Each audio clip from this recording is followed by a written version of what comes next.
Hey guys, welcome back to my YouTube channel. അപ്പോൾ ഞങ്ങളിന്ന് പുറത്ത് പോവാണ്. ഞങ്ങളെന്ന് പറയുമ്പോൾ ഞാനും എൻ്റെ സിസ്റ്ററും ബ്രദറിലോയും കൂടിയും ഞങ്ങളിപ്പോൾ തൃശ്ശൂരാണ് പോകുന്നത്. തൃശ്ശൂർ കുറച്ച് പരിപാടിയുണ്ട്. അത് കഴിഞ്ഞിട്ട് ഞങ്ങൾ കൊച്ചിയിലേക്ക് പോകും. കൊച്ചിയിൽ കുറച്ച് പരിപാടിയുണ്ട്. അപ്പോൾ ഞങ്ങളിപ്പോൾ തൃശ്ശൂർ പോവാണ്. നമ്മുടെ തൃശ്ശൂർ പരിപാടിയെല്ലാം കുറച്ച് കഴിഞ്ഞിട്ട് ഞങ്ങൾ കഴിക്കാനായിട്ട് വന്നു. നല്ല വിശക്കുന്നുണ്ടായിരുന്നു. അപ്പോൾ ആദ്യം ഒരു പൈനാപ്പിൾ കാന്താരിയും ഒരു ഫ്രഷ് ലൈമുമാണ് പറഞ്ഞത്. പൈനാപ്പിൾ കാന്താരി ഭയങ്കര നല്ലതായിരുന്നു. ഭയങ്കര എരിവില്ല, പക്ഷേ നല്ലൊരു ടേസ്റ്റ് ഉണ്ടായിരുന്നു. ഞങ്ങൾക്ക് എല്ലാവർക്കും ഇഷ്ടപ്പെട്ടത്. പിന്നെ ഞങ്ങളെല്ലാം എന്താ കഴിക്കാൻ ഓർഡർ ചെയ്യേണ്ടതെന്ന് വെച്ചിട്ട് കുറേ ഐറ്റംസ് ഉണ്ടായിരുന്നു.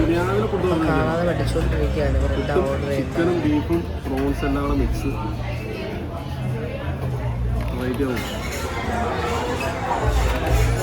We are waiting for food.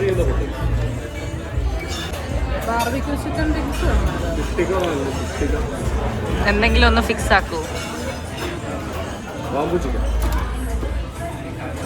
One eternity later. നോട്ടോ ഒക്കെ കണ്ടപ്പം ഞാനും വിചാരിച്ചു നിങ്ങളെപ്പോലെ എന്തൊക്കെയോ വലിയ സാധനങ്ങൾ ഓർഡർ ചെയ്യുന്നുണ്ടെന്ന്. ലാസ്റ്റ് നമ്മൾ ഓർഡർ ചെയ്തത് ആസ് യൂഷ്വൽ ബിരിയാണിയാണ്. യെസ്,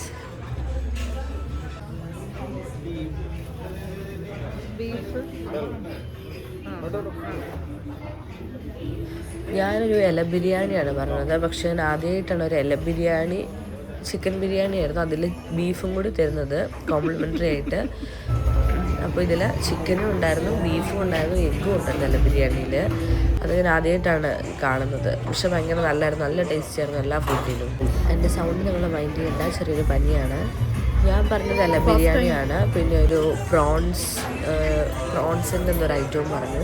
ചേട്ടൻ പറഞ്ഞത് ബീഫ് ബിരിയാണിയാണ്. ചേച്ചി പറഞ്ഞത് സദ്യയാണ് പറഞ്ഞത്, മീൽസ്. അപ്പോൾ ഞാനെല്ലാം കഴിച്ചു. നല്ല ടേസ്റ്റ് ഉണ്ടായിരുന്നു, നല്ല ഹെവി ആയി. റെസ്റ്റോറൻറ്റിൻ്റെ പേര് ഓലൻ റെസ്റ്റോറൻ്റ് എന്നാണ്. ഞങ്ങൾ അവിടുന്ന് തിരിച്ചു പോന്നു. തിരിച്ച് ഞങ്ങൾ കൊച്ചിയിലേക്ക് പോവുകയാണ്. അപ്പോൾ ഞങ്ങൾ ഇപ്പോൾ തിരിച്ച് കൊച്ചിയിലേക്ക് പോവുകയാണ്. അപ്പോൾ ഏകദേശം ടൈം 4 മണിയൊക്കെ കഴിഞ്ഞായിരുന്നു. അവിടെ കുറച്ച് ഞങ്ങൾക്ക് ഡിലേ വന്നു. അതുകൊണ്ടാണ് അത്രയും കുറച്ചുകൂടെ നേരത്തെ ഞങ്ങൾ എത്തും എന്നാണ് പ്രതീക്ഷിച്ചത്. പക്ഷേ തൃശ്ശൂർ കുറച്ച് ഡിലേ ആയതുകൊണ്ട് ഞങ്ങൾ കുറച്ചും കൂടി ഇവിടെ കൊച്ചിയിലേക്ക് ലേറ്റായി. പിന്നെ നല്ല അത്യാവശ്യം ബ്ലോക്ക് ഉണ്ടായിരുന്നു, കൊച്ചി എത്തി അറിയാമല്ലോ. അപ്പോൾ കൊച്ചിയിലെ പരിപാടികളൊക്കെ കഴിഞ്ഞ് ഞങ്ങൾ തിരിച്ച് വീട്ടിലേക്ക് പോയി.